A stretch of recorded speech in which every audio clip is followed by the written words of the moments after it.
The Dhammapada is the best-known and most widely esteemed text in the Pali Pitaka, the sacred scriptures of Theravada Buddhism.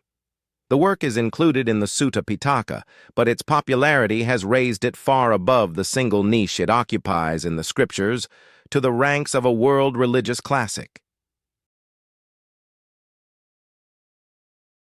Composed in the ancient Pali language, this slim anthology of verses constitutes a perfect compendium of the Buddha's teaching, comprising between its covers all the essential principles elaborated at length in the 40-odd volumes of the Pali Canon. According to the Theravada Buddhist tradition, each verse in the Dhammapada was originally spoken by the Buddha in response to a particular episode. The contents of the verses, however, transcend the limited and particular circumstances of their origin, reaching out through the ages to various types of people in all the diverse situations of life. For the simple and unsophisticated, the Dhammapada is a sympathetic counselor. For the intellectually overburdened, its clear and direct teachings inspire humility and reflection. For the earnest seeker, it is a perennial source of inspiration and practical instruction. Insights that flashed into the heart of the Buddha have crystallized into these luminous verses of pure wisdom.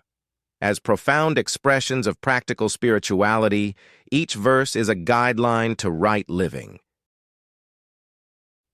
The Buddha unambiguously pointed out that whoever earnestly practices the teachings found in the Dhammapada will taste the bliss of emancipation.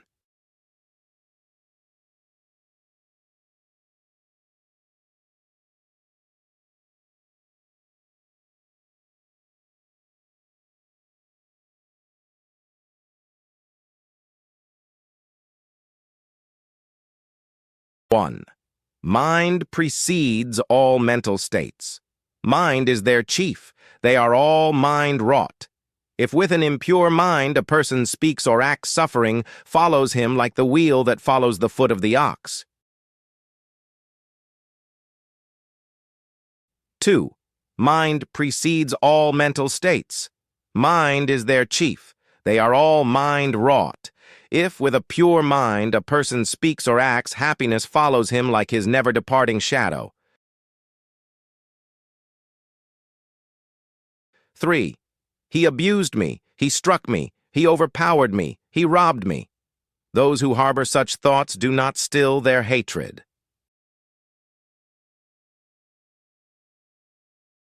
4. He abused me, he struck me, he overpowered me, he robbed me. Those who do not harbor such thoughts still their hatred.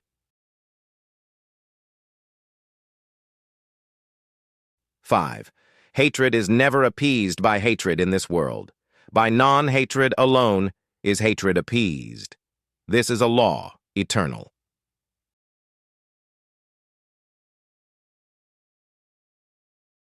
6. There are those who do not realize that one day we all must die. But those who do realize this settle their quarrels.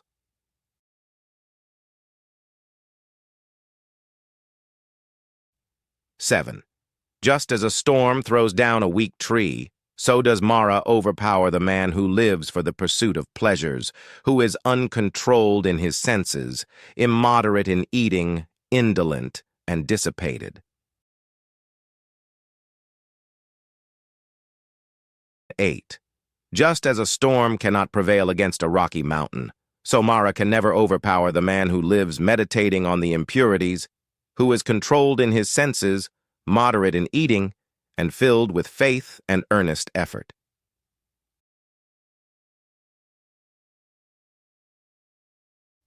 To 9. Whoever being depraved, devoid of self-control and truthfulness, should don the monk's yellow robe, he surely is not worthy of the robe.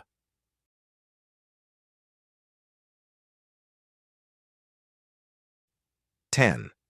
But whoever is purged of depravity, well established in virtues and filled with self-control and truthfulness, he indeed is worthy of the yellow robe.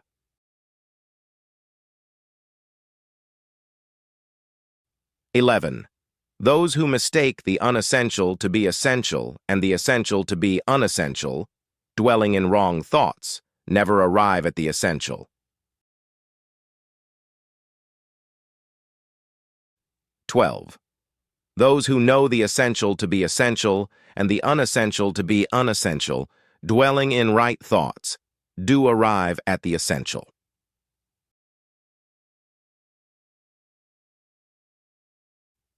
13. Just as rain breaks through an ill-thatched house, so passion penetrates an undeveloped mind.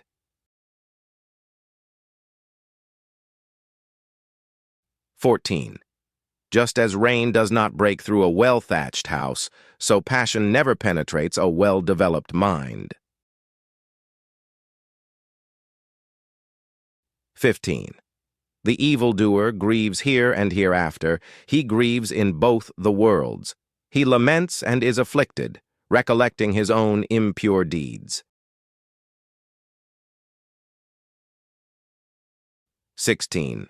The doer of good rejoices here and hereafter. He rejoices in both the worlds.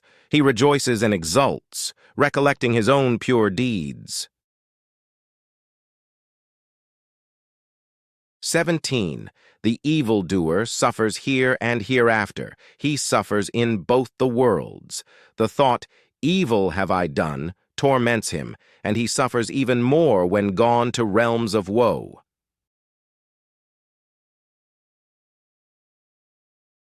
18. The doer of good delights here and hereafter. He delights in both the worlds. The thought, "Good have I done," delights him, and he delights even more when gone to realms of bliss.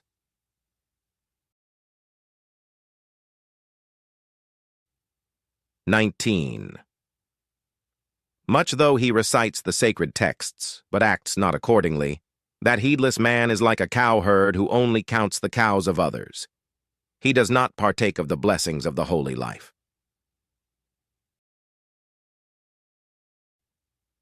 20. Little though he recites the sacred texts, but puts the teaching into practice, forsaking lust, hatred, and delusion, with true wisdom and emancipated mind, clinging to nothing of this or any other world, he indeed partakes of the blessings of a holy life. Namo tassa bhagavato arahato, sammasambuddhassa. Reverence to him, the fortunate one, the worthy one, the perfect Sambuddha. Namo tassa bhagavato arahato, sammasambuddhassa. Reverence to him, the fortunate one, the worthy one, the perfect Sambuddha. Namo tassa bhagavato arahato, sammasambuddhassa. Reverence to him, the fortunate one, the worthy one, the perfect Sambuddha.